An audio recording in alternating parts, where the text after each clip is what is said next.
Technology is moving so fast and medical boards, depending on how active they are, can't keep up with, is this technology is it practicing medicine anyway? So going back to the New Jersey piece, some medical boards, like when lasers first came out, they came up with a ruling. They haven't touched it in, a century, basically.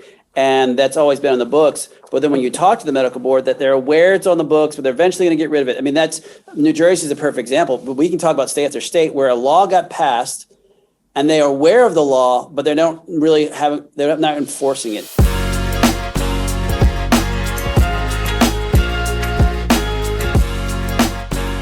Hello and welcome back to the Technology of Beauty, where I have the chance to interview the movers and shakers of the aesthetics business. And today is no exception.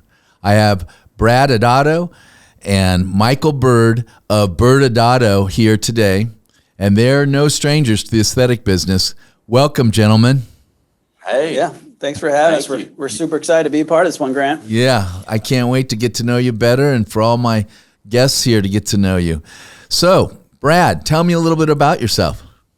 Yeah, so much like Michael, both of us grew up in a house where our dads were doctors. And so in our world, we knew right away what the medical industry looked like, and we knew that we did not want to be doctors. and so that was pretty easy for us. What we didn't know, we kind of came at it differently, but we both eventually did end up going to law school. And so that's kind of the some similarity that Michael and I both have. Yeah. How about you, Michael? Well, my dad is a plastic surgeon, and so I bounced and stumbled my way from college into law school by I wish I had a glamorous story of dreams of being straight out of To Kill a Mockingbird and had these big aspirations, but I got to law school and accidentally discovered that it was what I was supposed to be doing. And I got out, and Grant, you probably remember this, but the mid 90s was the peak of the era of doctors hate lawyers. And there was no tort reform at the time, and lawyers were suing doctors left and right. And that ended up being my entry into the healthcare world, because my dad and all of his buddies, all friends of yours, would hire me even though I didn't know what I was doing, because they just trusted me not to screw them over.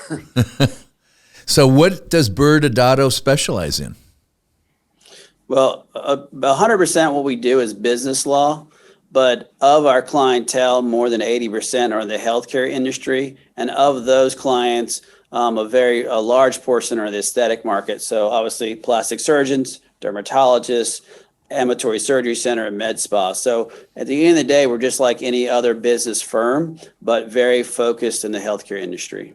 And what type of services do you offer these physicians in these practices and med spas? What does it mean, in other words, to be a business lawyer for those who don't have one or don't know?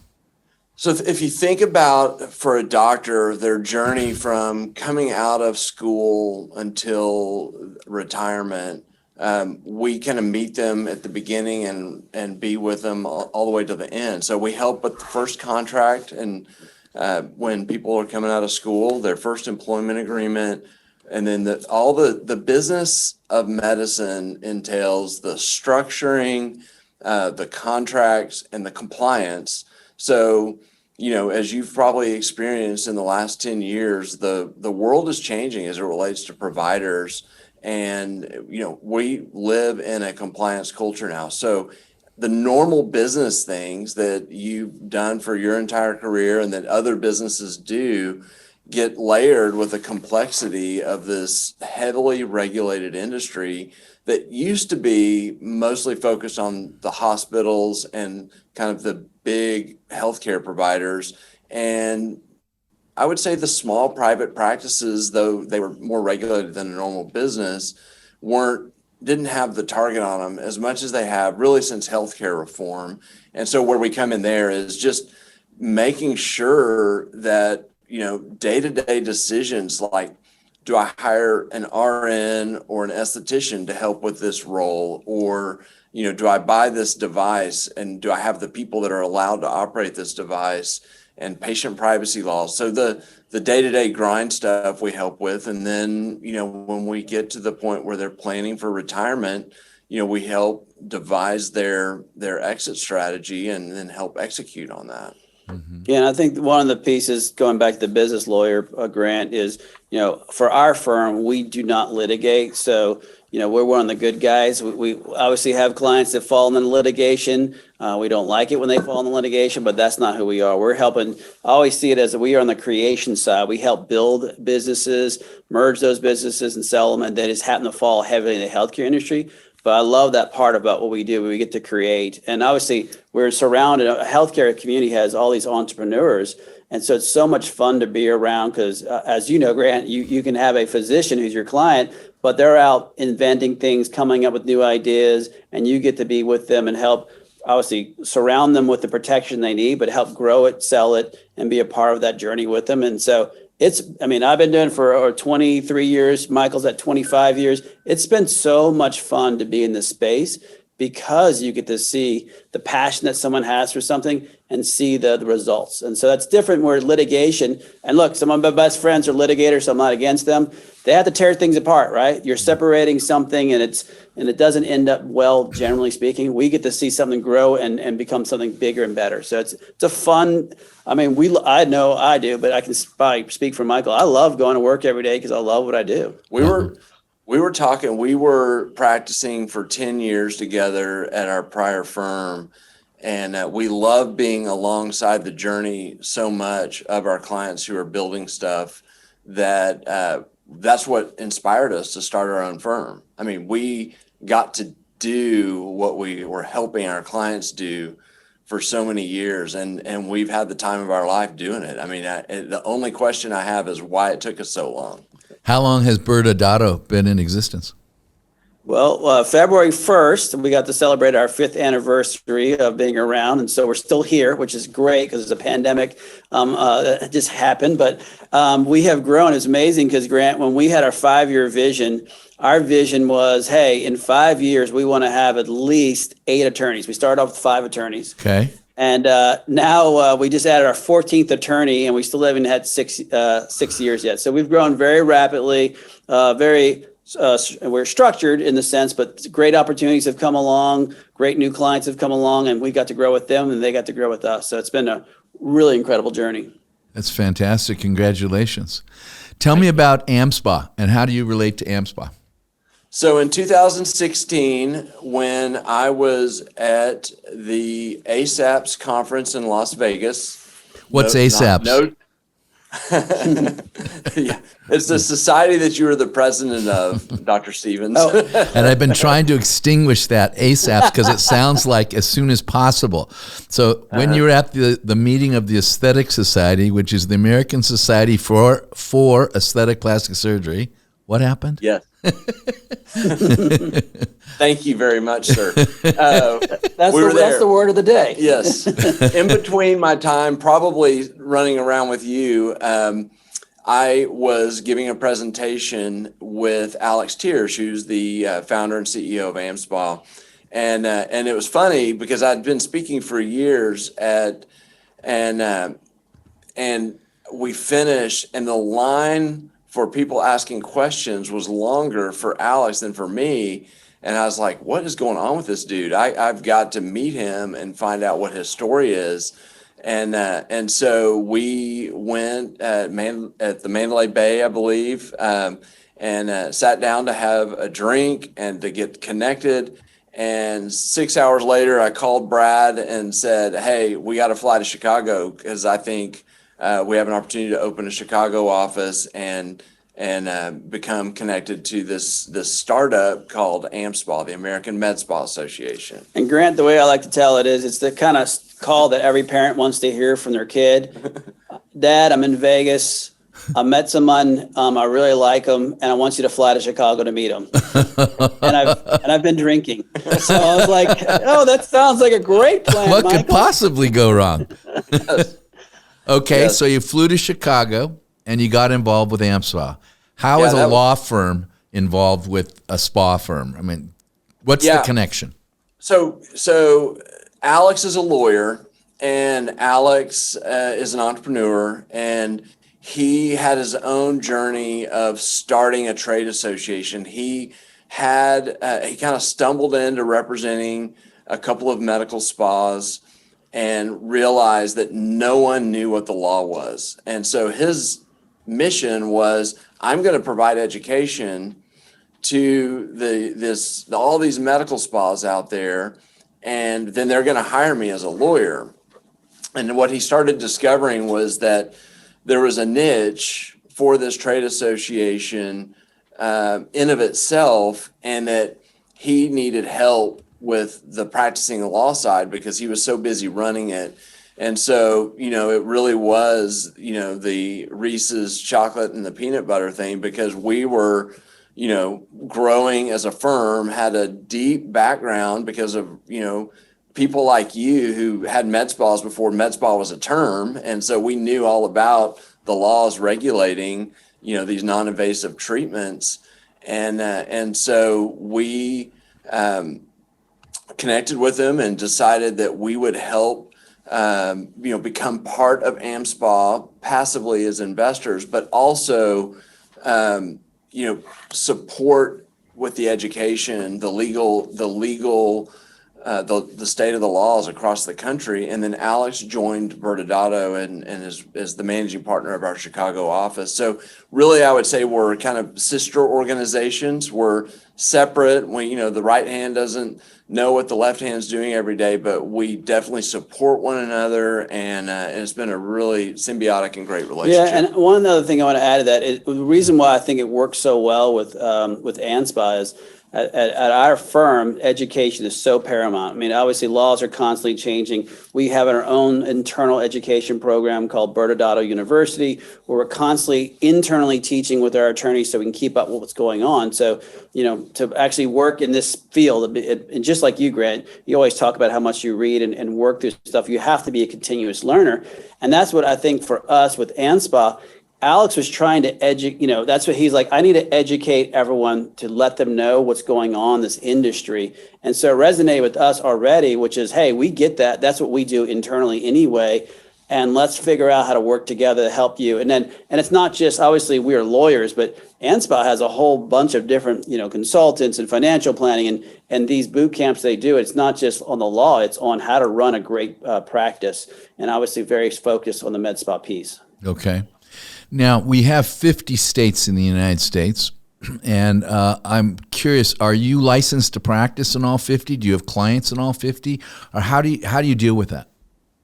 So there's kind of a two-step approach that we have. One is for some states where we're more active than others, we do have licenses because it does give a greater degree of flexibility on what you can do. And then for others, there is a lot we can do without being there. Like you can talk about what's the law in a state, in another state. It's kind of a national evolving scope. And so what we do in those states, if we get into some kind of nitty gritty state law stuff, is we'll hire local counsel. We find that happens less and less. A lot of where we choose to have licenses is where all the action's happening. Yeah, and I think the other thing to add is there are ways for us to assist them, and I know that we've been reached out by attorneys in other states where we've helped them understand the law that you're talking about, Grant, and especially in the aesthetic space, is very unique, and not everyone understands that. A lot of times they're like, oh, is there one spot for it? You're like, no, there's not one spot. There's the state law, right? Then you have some court cases, and you might have an attorney general opinion. You might have a nursing board opinion, and then a medical board opinion. You have to be able to read it all and then comprehend where they are. So it's not some simple, there's just one-stop shopping spot. Yeah. And then I think the last piece to add in, you had asked, we have clients in every state. We're still looking for a client in Hawaii. I've come this close to getting one because I really want to have to go out there and do an on-site and, being a great attorney, I want to go make sure I can visit my Hawaiian clients. I know Michael's come out and visited you sometimes, but that's still, we did get an Alaska client a few years ago. That was kind of exciting, but we still need to find one in Hawaii. So if you're listening and you need a Hawaiian attorney. Yeah. Well, I certainly know some plastic surgeons in Hawaii, and we can call Clyde and see if he could retain you. Yeah. Well, and one of the things I was thinking of when I was listening to Brad as an example for your question, a few years ago, before we were licensed in Colorado, one of our attorneys now is, we had a healthcare firm in Colorado hire us to teach them the laws in Colorado for an aesthetics related issue because that's how nuanced it is. They were healthcare attorneys, but they don't understand, Yeah. the nuances of kind of Yeah. how aesthetics are And regulated. that was a perfect case of where there was their client, the physician, was going in front of the medical board, and the area was so nuanced. They happened to read an article that we had put together, and they realized, hey, can you guys help us interpret it so we can have a defensible position? So that's where we've been pulled in several other states, just because it's what we've been doing our entire careers. This is, again, as Michael said, that's all we've been in the healthcare space. So it's not something that we just kind of fell onto just a few years ago when we met Alex. This is the space that we've been in my entire career, Michael's entire career. Tell me, I hear that in, for instance, the state of New Jersey, where Barry is, I hear that a physician needs to be the person running, we'll say, a laser. And yet I also hear that in certain states, I think Nevada is one of them, that pretty much anyone can run a laser, an esthetician, maybe even the janitor. Is that true? Yeah, I mean, Yeah, I mean, I would say New Jersey's a mess, but and I'm that's one of the states I'm licensed in case you ever want. And the law. So here's what's weird about New Jersey. The law is just as you said. Like if the doctor has to be there.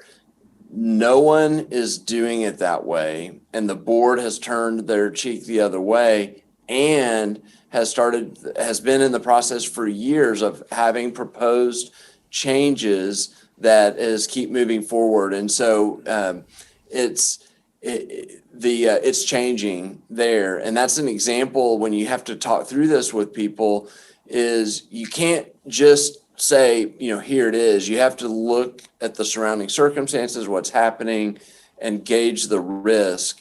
But the way it's regulated, it kind of goes into a couple of like really broad buckets without getting into some states. Some states say, look, the doctor is delegating these services and the doctor's accountable to make sure that they're trained. And we're not going to worry about how they're trained, if it's formal or informal. If the doctor believes that they're trained sufficiently to run that laser, then the doctor's going to be the one before the medical board explaining why someone that is an MA burned someone with a laser, and they're going to have to justify why that met the standard of care. All stuff that's really intuitive, I think, to most physicians. yeah. And I think, and Grant, you will appreciate this, technology is moving so fast and medical boards, depending on how active they are, can't keep up with, is this technology is it practicing medicine anyway? So going back to the New Jersey piece, some medical boards, like when lasers first came out, they came up with a ruling.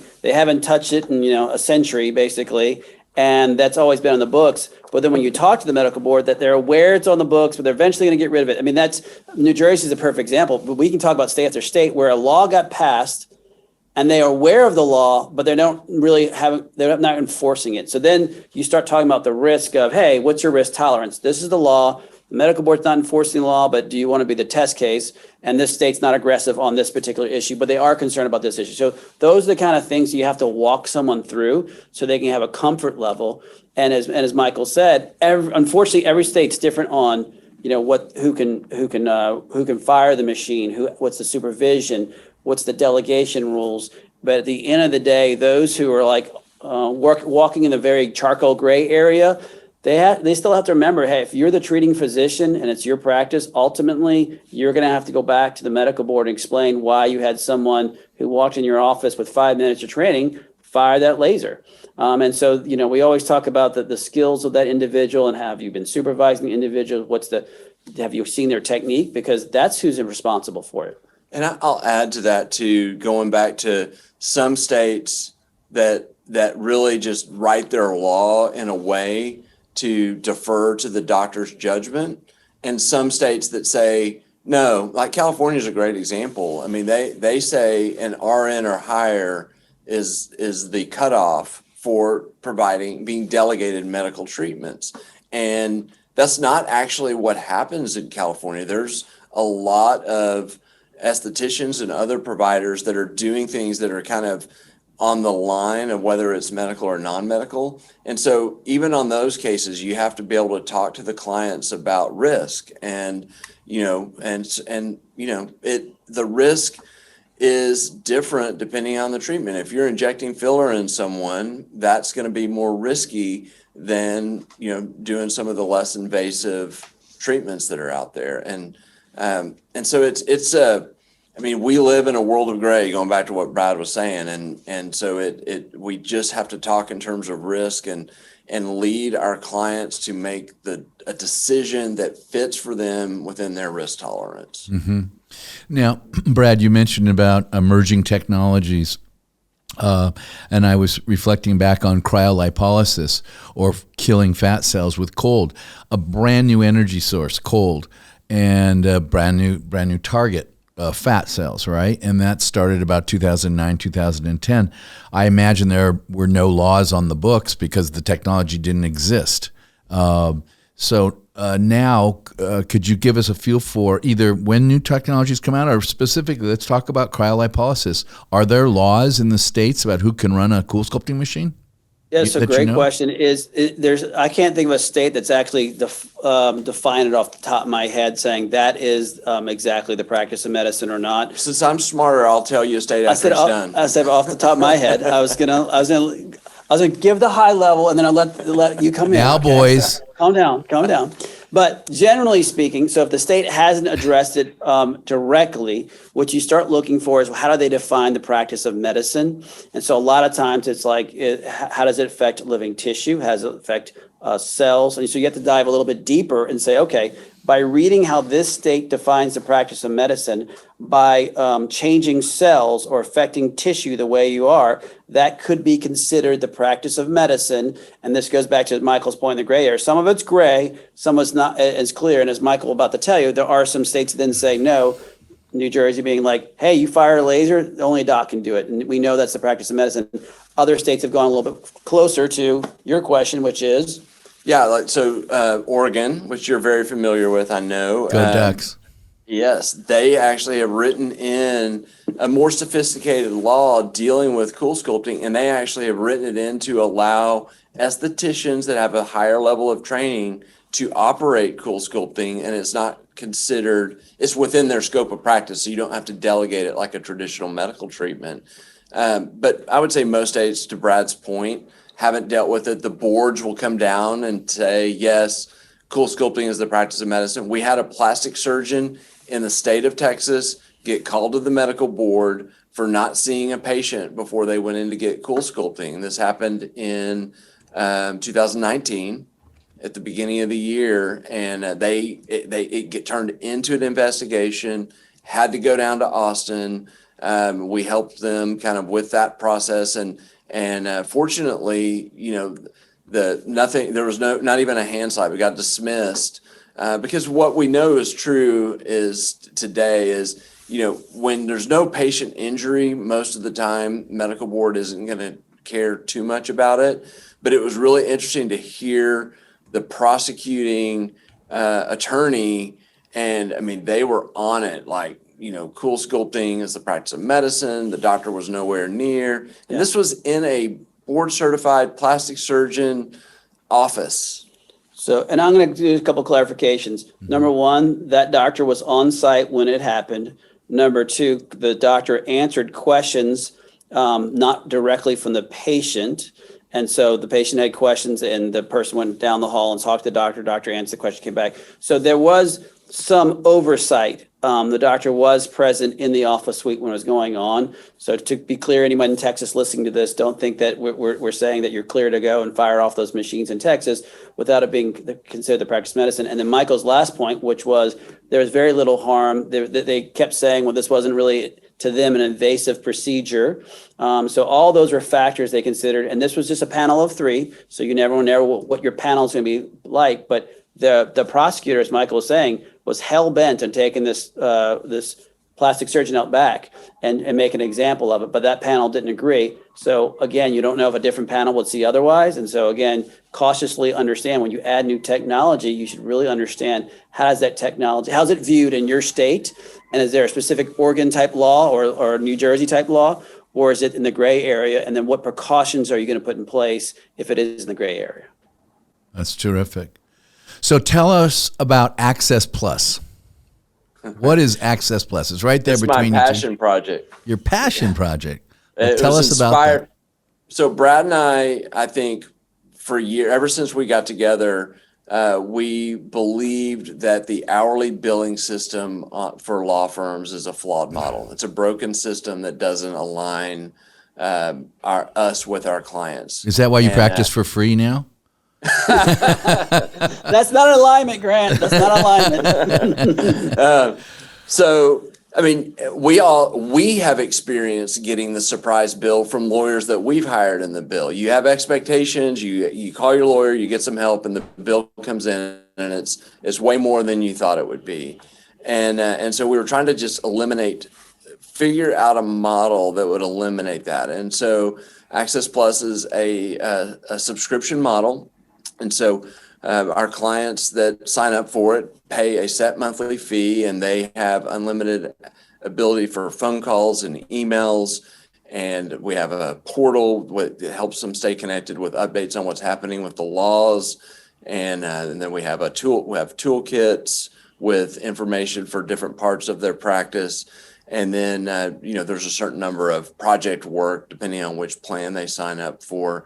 And we created it to be an option in our billing system because we wanted to have for our clients to have choices.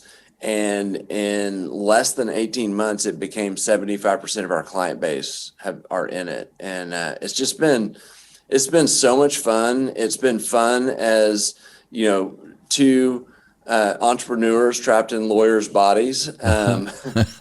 Or lawyers trapped in entrepreneurs' bodies, I don't know which way you say it, to see how to run a business that went from a traditional law firm model to a subscription model, and to learn, along the way, make a few mistakes, but it's been a blast. But then to see the experience of our clients go from, what it was to never having conversations about unexpected bills in the mail, and them not being afraid to call us because they're going to, be, quote, on the clock. And so they don't call us, and then they get themselves in trouble. Yeah. And that's the biggest issue I love about it, is how often to this day still it happens, unfortunately, is we'll get a phone call from someone when they did something where they perceived they didn't need to pick up the phone. And as Michael's heard me say it a million times, it's the 550 rule. You can call your attorney up front and pay them $5 to do it right in the front end, or you're gonna have to call your attorney in the back end and pay him $50, because there's always a higher cost associated when it's a mess up.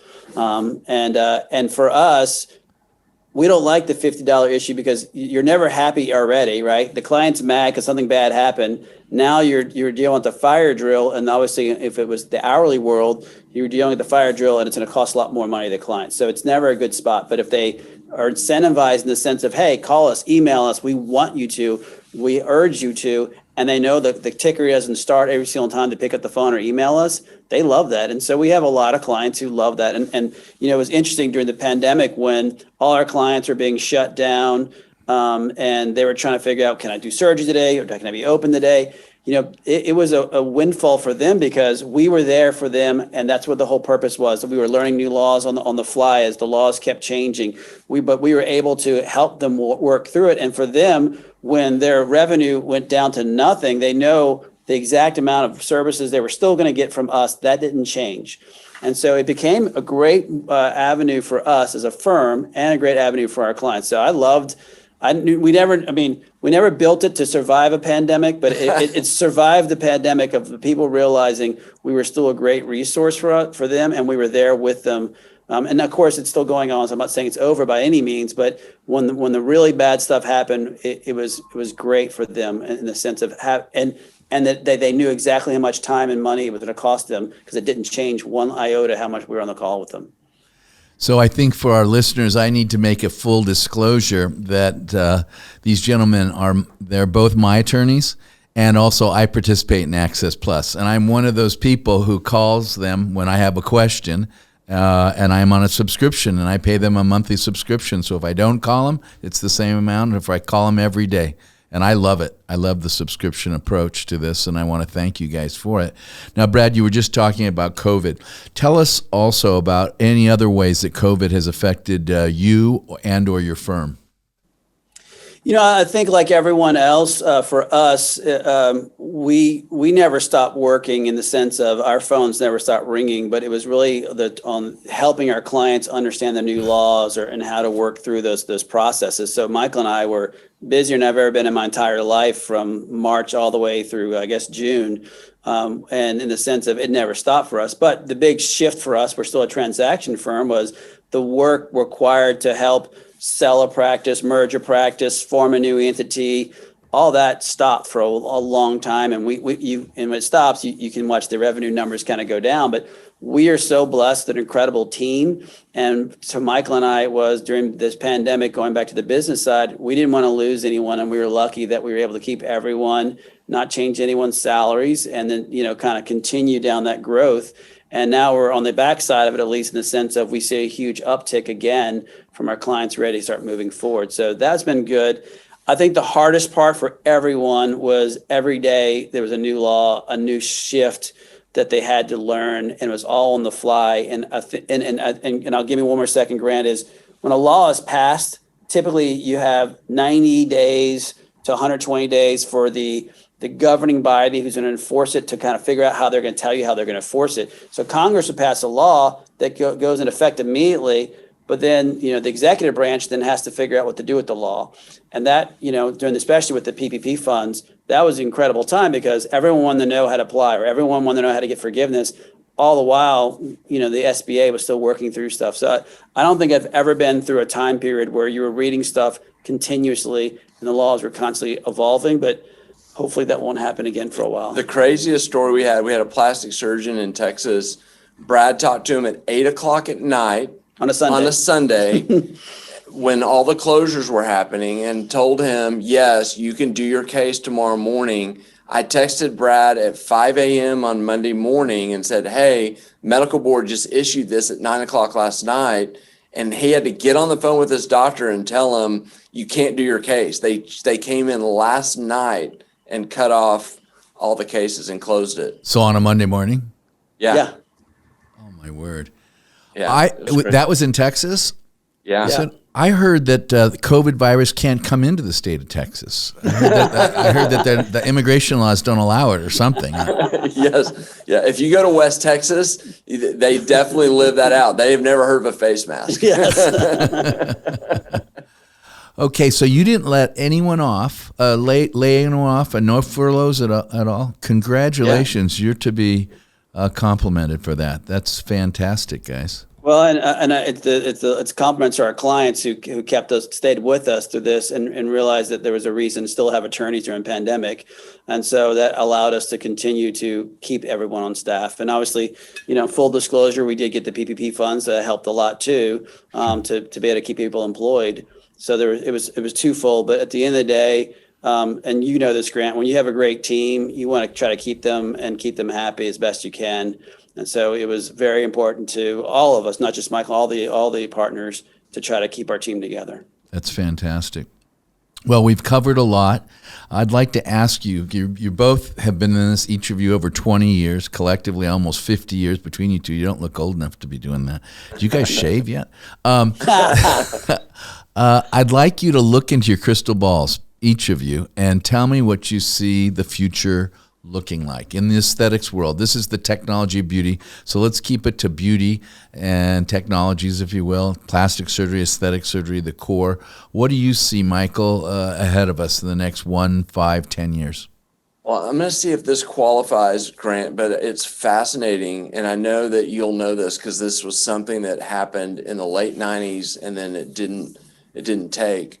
I would say in the last 3 months, I've had at least a half a dozen, if not more, phone calls with private equity firms and plastic surgery practices, all talking about private equity investing in plastic surgery. So doing what's been the derms for the last several years, and med spas, of course, has been happening. And before that, dental.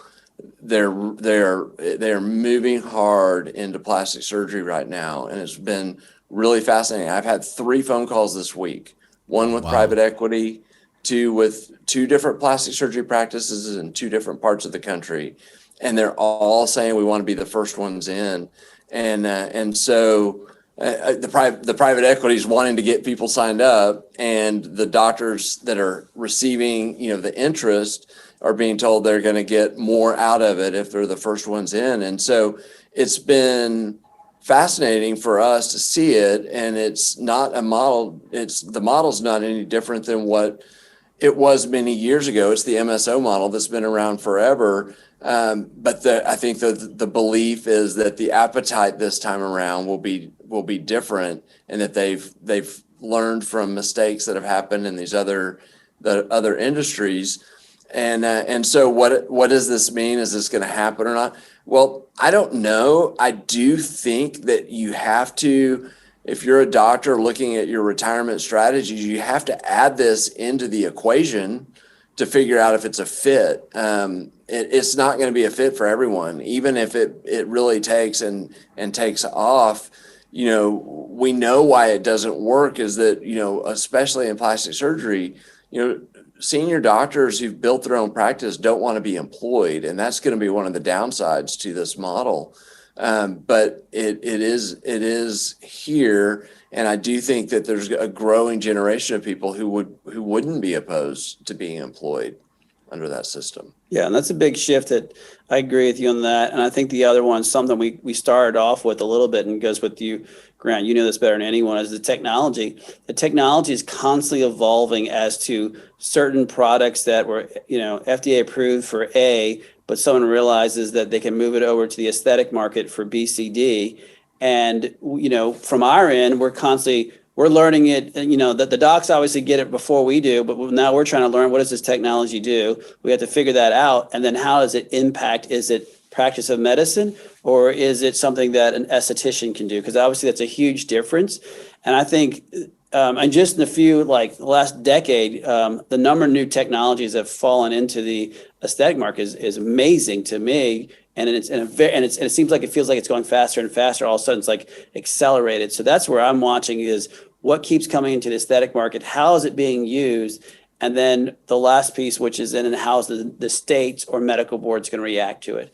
And I think from a technology perspective, I truly think there are a lot of great products that are out there that I know you get firsthand those things, Grant, that come across your desk faster than ours. But when you do learn about it, it excites me for this market and this industry of the things that they can do for the beauty of the individual and making it faster and more affordable. And we both think that the laws will catch up, and that they'll be more applicable and direct, and it'll make sense. So the doctors know better than the legislatures if something's safe enough for an esthetician to be doing it versus a nurse practitioner. And so we've seen some progress. And so I think that, how does the law apply to this technology? I think that we are optimistic that it'll match up and align better. And, I think in the next 5 years, we'll really see some progress. That's encouraging. So were you referring to roll-ups when you were talking about this? Yeah. But they're private equity roll-ups. They're not, it's not going like IPO yet. It's private equity buying out practices like we've seen in derm and so forth. Yeah. Yeah. The story is they want to sign up or acquire, 100 plastic surgery practices, create efficiency, and then, have an exit 5 years later. And that's where the surgeons that are betting on that 5-year event, that's the risk reward, is that they're going to get way more for their practice if they roll along with, these 100 other practices and have this big event, 5 years down the line. Well, that's interesting because my next guest is going to be Dennis Condon, and he and I started a company called the Plastic Surgery Company over a decade ago, actually about 20 years ago now.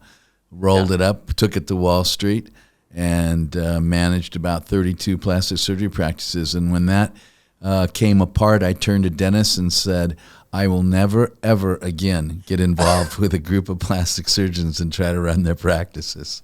So you will be a great asset to this industry to be able to share with them what are the downsides to this model. yes, Because they're the same. Yeah. Dr. Harvey Zirim, prior professor emeritus at UCLA, who's now not with us, and one of my mentors and professors, used to talk about managing plastic surgeons, and he said it was like herding cats. And I actually learned it's much more difficult than herding cats.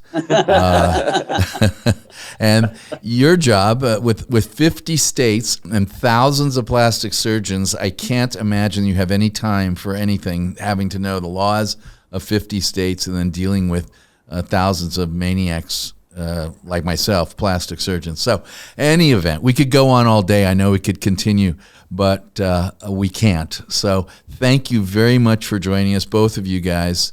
You're my friends, you're my attorneys, and I think the world of both of you, and you're doing a great service to the aesthetic industry, both med spas and all of us core aesthetic physicians. So thank you once again for being on our show. Yeah. Thank you. Thanks for having us, Glad Graham. to be here. Yeah. You bet.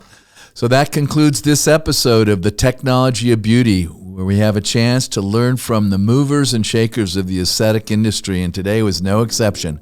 We'll see you again in 2 weeks. We're on every other Tuesday. Take care.